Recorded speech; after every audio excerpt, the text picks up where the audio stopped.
지난 6화에서 지혁은 파운과 아버지와의 갈등 끝에 집을 나와 깊은 절망 속에 빠졌습니다.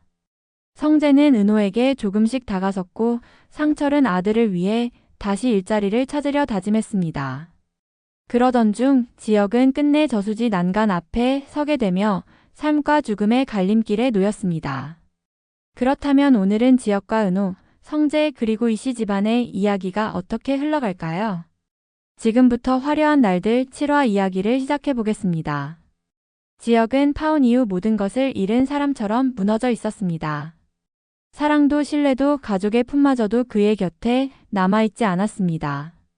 그동안 자신이 지켜온 철두철미한 생활은 허물어졌고 남은 건 쓰디쓴 자괴감뿐이었습니다. 결혼을 거부하겠다던 단호한 비혼주의자가 결국 조건을 내세우며 흔들렸다는 사실은 아버지를 크게 실망시켰습니다. 그리고 그 실망은 곧 격렬한 갈등으로 번졌습니다. 너는 결국 아버지와 같은 길을 가는구나. 상철의 목소리는 분노와 절망이 뒤섞인 채 울려 퍼졌습니다. 지혁은 굳은 얼굴로 대답했습니다.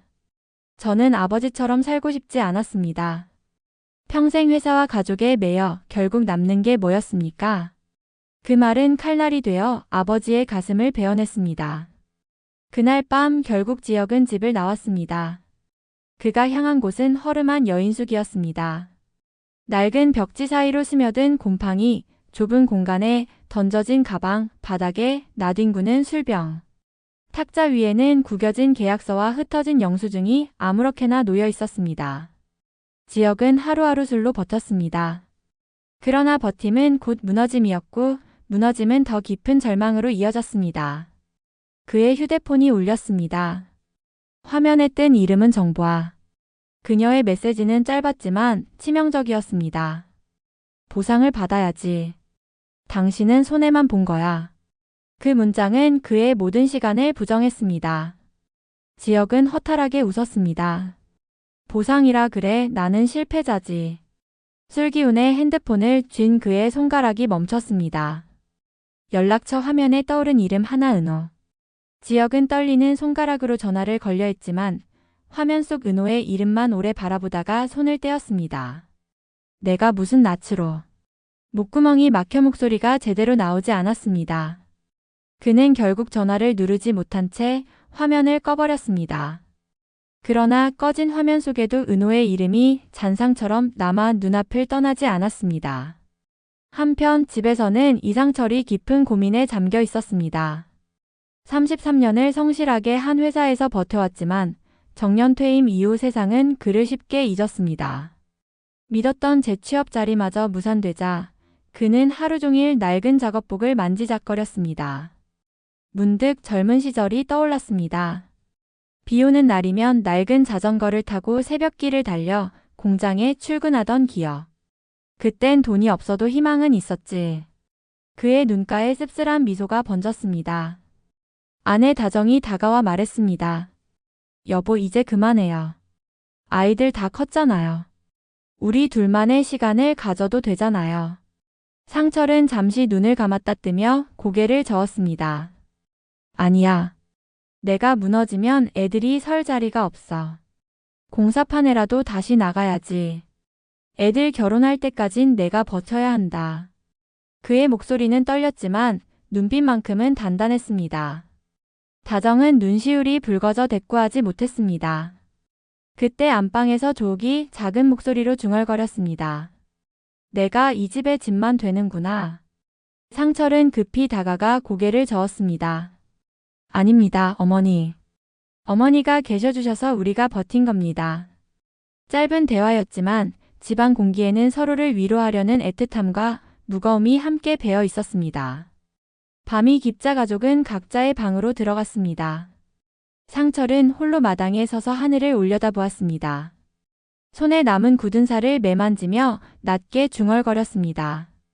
이 손이 아직 버텨주겠지. 애들 결혼할 때까진 내가 쓰러질 수 없어. 그는 방 안으로 들어가 낡은 작업복을 꺼내 옷걸이에 걸었습니다. 안전모와 장갑도 구석에서 꺼내 조용히 챙겼습니다. 내일 새벽은 공사판으로 나가야겠다. 그의 어깨는 무겁게 내려앉았지만 눈빛만은 흔들리지 않았습니다. 이튿날 새벽 아직 어둠이 걷히지 않은 거리. 상철은 낡은 작업복에 안전모를 눌러쓰고 무거운 발걸음을 옮겼습니다. 차가운 새벽 공기가 폐 깊숙이 스며들었지만 그는 묵묵히 길을 걸었습니다. 인력 소개소 앞에는 이미 젊은 일꾼들이 줄을 서 있었습니다. 굳은 살이 박힌 손으로 번호표를 받아든 상철은 잠시 주머니에서 낡은 지갑을 꺼냈습니다. 그 안에는 가족 사진 한 장이 들어 있었습니다. 내가 아니면 누가 버티겠냐. 그는 속으로 읊조리며 줄 끝에 서 있었습니다. 무릎은 쑤셨고 손가락은 굳어 있었지만 그의 뒷모습은 결연했습니다. 새벽 안개 속으로 스며든 상철의 실루엣은 묵묵한 아버지의 무게를 보여주고 있었습니다. 그 시각 은호는 여전히 지역의 차가운 거절을 마음속에서 지우지 못하고 있었습니다. 그녀의 얼굴은 환하게 웃고 있었지만 속마음은 무겁게 가라앉아 있었습니다. 성재는 그런 은호를 외면할 수 없었습니다. 작은 프로젝트를 빌미로 은호를 찾아와 함께 저녁을 하자고 제안했습니다. 탁자 위에 놓인 맥주잔, 땅콩 몇 알, 그리고 두 사람의 그림자가 겹쳐 있었습니다. 은호는 오랜만에 크게 웃으며 잔을 기울였습니다. 요즘 이런 자리 정말 없었는데 선배 덕분에 웃네요. 성재는 그 웃음을 잠시 바라보다가 말없이 미소 지었습니다. 그러나 그의 눈빛엔 복잡한 감정이 스쳤습니다. 넌 아직 지역만 보지만 나는 내가 웃을 수만 있다면 괜찮아. 짧은 순간이었지만 은호는 성재의 따뜻한 배려를 느꼈습니다. 그녀의 마음 한켠에 작은 균열이 일기 시작했습니다. 한편 막내 수빈은 밤늦게까지 휴대폰 화면을 들여다보고 있었습니다. 구독자 수는 97,000. 이제 10만이 눈앞이었지만 댓글에는 날카로운 말들이 달려 있었습니다. 예쁜 얼굴 하나 믿고 유튜브 하는 거 아냐? 실력은 없으면서 허영심만 가득하네. 수빈은 순간 상처받은 듯 고개를 숙였지만 곧 다시 얼굴을 들었습니다. 그래, 난 절대 포기하지 않아. 나 이수빈은 더 당당해질 거야. 침대 맡에 붙여둔 목표 종이에 붉은 펜으로 크게 동그라미를 그렸습니다. 구독자 100만. 그리고 완벽한 결혼. 그녀는 작은 목소리로 다짐했습니다. 내가 원하는 건 단순한 남자가 아니야. 진짜 최고를 만날 거야. 눈빛에는 어린 막내다운 천진함 대신 묘한 결연함이 스쳐갔습니다. 한 사람은 가족을 위해 끝까지 버티려 했고 다른 한 사람은 삶의 무게를 내려놓으려 하고 있었습니다. 그리고 또 다른 이들은 새로운 다짐과 흔들리는 마음을 품고 있었습니다. 그 시각 지역은 술에 취해 여인숙 복도를 휘청이며 내려왔습니다. 좁은 계단, 눅눅한 공기, 깜빡이는 형광등. 그의 발걸음은 점점 더 무거워졌습니다. 난 이렇게 살기 싫은데. 지역은 비 내리는 저수지 난간에서 목이 터져라 울부짖었습니다. 그의 외침은 먹먹한 빗소리에 삼켜져 허공으로 흩어졌습니다. 아무도 날 필요로 하지 않아 이렇게는 못 버티겠다고. 그의 두 손은 난간을 붙잡은 채 파르르 떨렸습니다.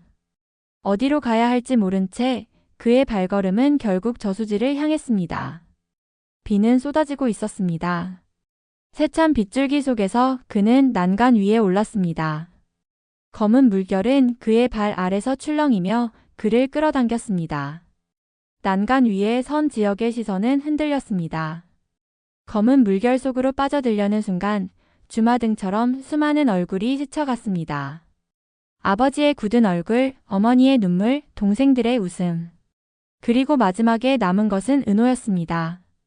그녀가 웃던 모습, 땀을 닦으며 환히 웃던 얼굴, 그리고 고백 후 상처받아 흔들리던 눈빛. 내가 그렇게 상처를 줬지. 지역은 떨리는 목소리로 중얼거렸습니다. 자책이 목구멍을 막아왔고 눈물이 빗물에 섞여 흘러내렸습니다. 그 순간 멀리서 사이렌 소리가 희미하게 다가왔습니다. 저수지 옆 도로를 지나던 순찰차에서 무전 소리가 흘러나왔습니다. 본부 여기 32-7. 인근 저수지 일대 수색 요청. 30대 남성 실종 신고 접수됨.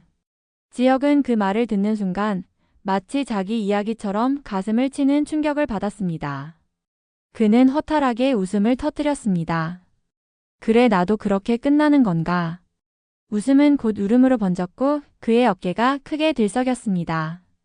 그 시각 지역의 가족들은 끊임없이 그의 번호를 눌러댔습니다.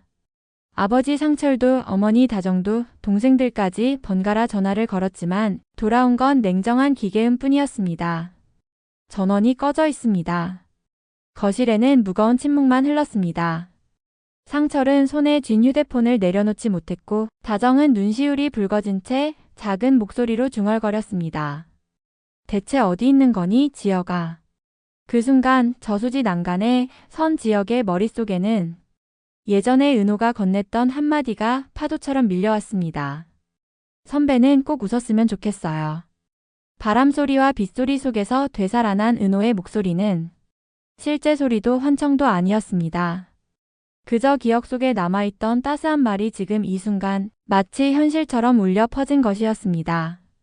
지혁은 손으로 얼굴을 감싸준 채 흐느꼈습니다. 그래, 넌 나한테 웃음을 주던 아이였지. 그런데 나는 널 울게 만들었어. 잠시 후 순찰 중이던 경찰이 저수지 난간에 앉아있던 지혁을 발견했습니다. 그는 이미 기진맥진해 있었고 빗속에서 끝내 힘없이 무너져 내렸습니다. 경찰이 급히 달려와 그를 부축하며 담요를 씌웠습니다. 괜찮으세요? 정신 좀 차리세요. 지혁은 이내 구급차에 실려 인근 병원으로 옮겨졌습니다. 의사는 가족들에게 말했습니다. 다행히 큰 상처는 없지만 정신적 충격이 상당합니다. 당분간은 안정이 필요합니다. 침대에 누운 지혁은 천장을 바라보며 흐릿하게 눈을 깜빡였습니다. 의사의 목소리, 간호사의 발자국 소리가 희미하게 스쳐 지나갔습니다. 그는 온몸이 무겁게 짓눌린 듯 숨을 고르다가 아주 작은 목소리로 속삭였습니다. 은호야. 그 말은 의식적인 것이 아니었습니다. 억지로 떠올린 이름도 선택한 이름도 아니었습니다. 죽음의 문턱에서 끝내 무의식 깊은 곳에서 흘러나온 이름. 지혁은 자신도 모르게 그 이름을 입술 사이로 흘려보내고 있었습니다. 그 속에는 후회와 그리움, 그리고 설명할 수 없는 새로운 감정이 뒤섞여 있었습니다. 병원 창밖으로 아침 햇살이 스며들었습니다.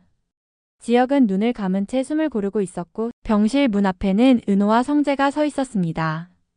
두 사람은 문을 열고 들어갈 용기를 내지 못한 채 복도에 나란히 서 있었습니다.